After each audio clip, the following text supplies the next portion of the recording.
Good morning, guys. Welcome to the crypto update, where we'll always take a look at Bitcoin first to get a good perspective of what the market is doing in general, find out what market sentiment's like, and then we'll take a look at assets chosen by you guys. So on the previous video, day before yesterday, if you did comment in the box below on the previous video, I will be covering those assets today, and we have around 8 different assets which we'll go through today.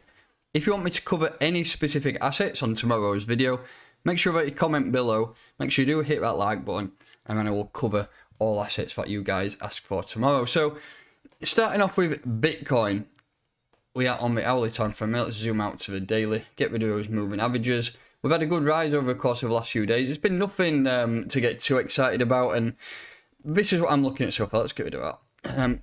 We have broken up, and we pretty much hit this level down here at 37k, and then we've had FOMC.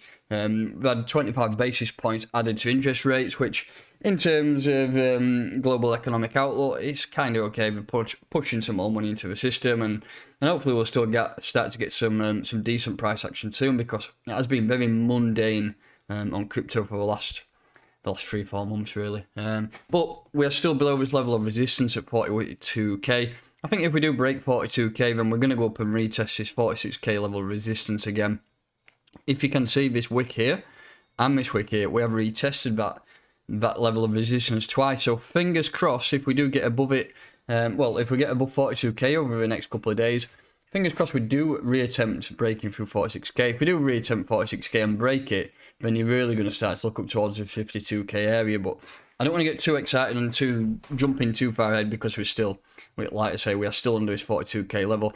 If we reject from here, there's a good chance you're going to come down and hit this trend line here. If you look at all these daily candle closures, you got quite a lot of wicks on there, so there's a good chance you may come down and test 38k, or even get another wick down to this long-term uptrend here at 34,800. So just be wary. 42k is that decision moment where we need to get above it. If we don't, then we're going to come back down to this region. So all in all, market sentiment is still a little bit poor. And that's what it is. I mean, if we just take a look at the crypto feed, fear and greed, you can see that it's probably still quite low. If you look at this, wrong one. If we look at this one here, the alternate greed, so it's down at 27. It's towards the extreme fear region, so it does show that there's still a lot of fear in the market. Before I jump into the assets asked by you in the last video, I just want to make you aware of BLOCKFI.com. It's a platform I'm using on a day-to-day basis, and mainly to earn money when the bull market is no longer present. I think earning a passive income is one of the best things you can do. If you get a BLOCKFI interest account, which is a BIA account, you can earn up to 11% APY every year, paid out monthly in your bank, in your BIA account in Bitcoin. So basically, you're locking funds up, getting 11% paid in Bitcoin every month. And I think anything to do with passive income in these bearish periods is great, because at some stage, when the bulls disappear, you need some way of making money. And if you've got that passive income, and you can just keep building that up, then that's a definitely way to get some financial freedom. So, if you join up with that link in the description below, you can get up to $250 paid in Bitcoin into your account. So let's have a look at some assets chosen by you guys. And we'll start off with RSR. It's an asset that I'm holding personally, so we'll take a look at that to begin with, and then we'll go through the rest of them. So RSR, it's just continued to drop like the rest of the markets. Let's get rid of all this crap down here. We've had a good bounce so far, nothing to get too excited about. We need to get back above this level of resistance, which we've actually, look at that, we hit that 2T. So that's the first level of resistance at 0.014. We've had a good rally from the lows down here. If you look at that candle to there, we've done a 32% rise, which is not too bad. It's nice to see the portfolio get a little bit of a pump into it, because it's been, ever since it hit those highs, it's been nasty. Look how far we've dropped from in terms of a price drop. If we look at this from the very top, which is going to look a bit scary, but we have done a 90% drop, which is, it's crazy really, considering the asset it's still been building, but that's what it is. I think a lot of people put into hype, loved the idea, and then there's been a few delays in it. But for me, I think if you're looking to buy it and the market just continued to go sideways, Look at this region here, loads of wicks within that trading area, so that's down at 1.1 cent. I think that could be a decent area for you to buy. And to be honest, I've took my eye off the ball a little bit with RSI recently, but I think I might buy some more if it does come back down to this region. I think I'm going to put some orders in. I've got plenty of stables on my side, so I think that could be a decent level to potentially buy. RSI started to push up. We was into that oversold territory down here, and we got a good reaction so far. So all in all, not too bad. We need to really flip this 1.4 cent. If we do get back above that, and you got this level of resistance here at 1.6 cent. So that's RSI. Let's just have a look at the 200 daily moving average. Yeah, we're way below that 200. So for any really bullish price continuation, we need to get back above there. 3.1 cent region. I think if we do get back above there, the market should start to look okay. Next asset is UOS. I've never held this. Ultra. Let's have a look. Currently at $1.17. It's not had too much of a drop considering the rest of the market has been in dire straits. In terms of Fibonacci, from the bottom of there to the top of the move, we lost that 786 level, but you could say that was a little bit of a deviation there, and we reclaimed it and then used that 786 level as support there, didn't we? So as you can see, we lost that area, but we bounced straight back up, hanging around that 618 level, and we got a few wicks down to that 786 level. So I think if you're looking for buys, that would be an area I would consider. If you look at this wick here, it was support there and all the way through. So that's an area to buy at 91 cent. I think that's a decent area. And if, like I say, if the market just continues to shake out, ladder those orders from 91 cent all the way down to 48. There's a good chance 48 cent won't get taken, but 48 cent is there as a region of support if you do fancy placing some orders down there. In terms of moving averages, I use a 50 and my 20. Bearish cross here. We actually formed a bullish cross when the price did start to push up. We had a good rally there, didn't we? From those lows to the highs, we nearly did a 100% move, but then prices continued to dwindle. Bullish cross turned into a bearish cross. We're currently rejecting off that moving average 20. As you can see that red candle there, if you zoom right in, look at that candle. We've rejected off that moving average 20 there. Need to get back above the 50 for any type of bullish price action, really. If we get back above the 50 and start closing some candles, then we will start to come back up to these wicks around here. If you're looking to take profit and use a bit of an accumulation level, I mean, obviously got $1.25. I mean, you got the two peaks of this move here. If you look at the peaks there, that's a level of resistance to around 147. Next, Multivac. I'm holding Multivac too. It's an asset I've been holding for a while now and staking. I did pull a little bit of profit out recently, but profit must be taken at some stage. So let's have a look at this. We nearly formed a bullish cross there, didn't we? But then it dropped to the downside, and then prices pretty much dwindled ever since. It doesn't look too good there. I think if you're looking for buys, I've got this area marked up in the past, down at 0.0049. That's a level to consider. In my Patreon group, there's loads of NFT on Multivac chat. So if you ever want to get more insights into Multivac NFTs, come and join our Patreon. There's a link in that description below. But in terms of Multivac, needs to really get back above this region here at 0.0078.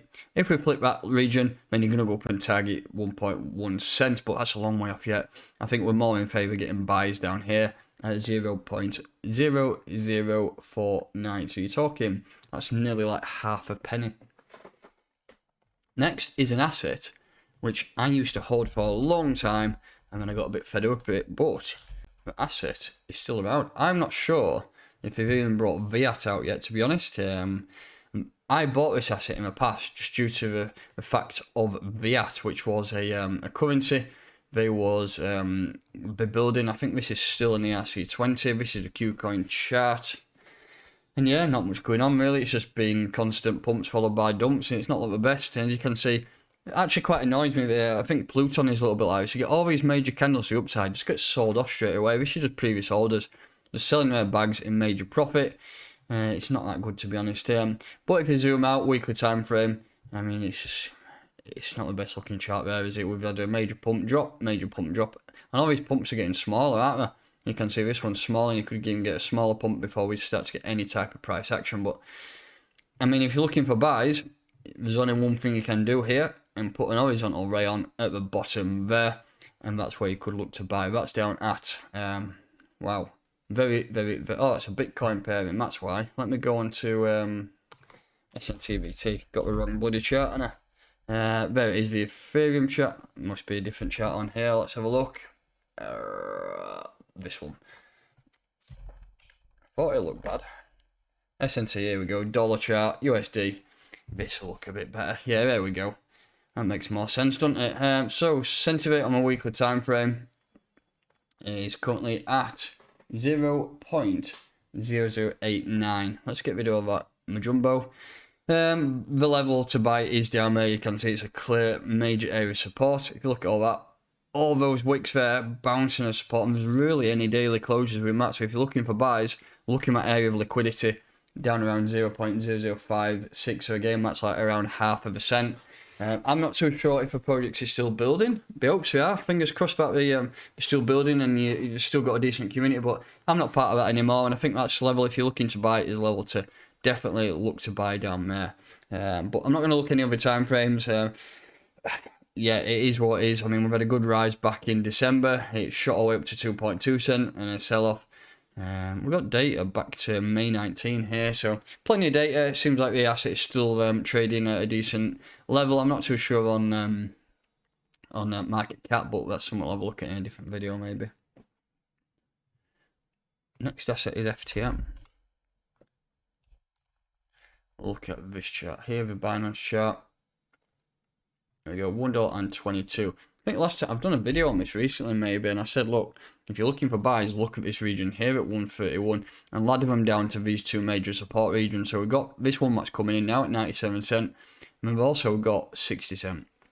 Two areas, if the market just continues to drop, which there's a good chance it is, there's definitely more chance of than bears and bulls at a minute. So if you're looking to buy in, well, that is a clear area there where you would expect to bounce at 97 cent, and then like I say, ladder them down, maybe down to 59, 60 cent. I think that could be a decent region. And then profit taking is up here, up at $1.95. And then we're a long one way off all-time highs. It will happen at some stage, but not yet. We're talking 200% move.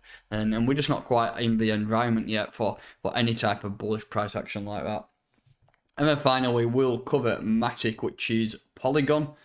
Remember, this is the last asset covering today, but if you want me to cover some assets on tomorrow's video, comment below and we will get those covered for you. So I remember last time I did an actual specific video on Polygon, and I was looking at a few key levels, and we can identify those now. So we've got this long-term uptrend here. I think it looks better on the daily.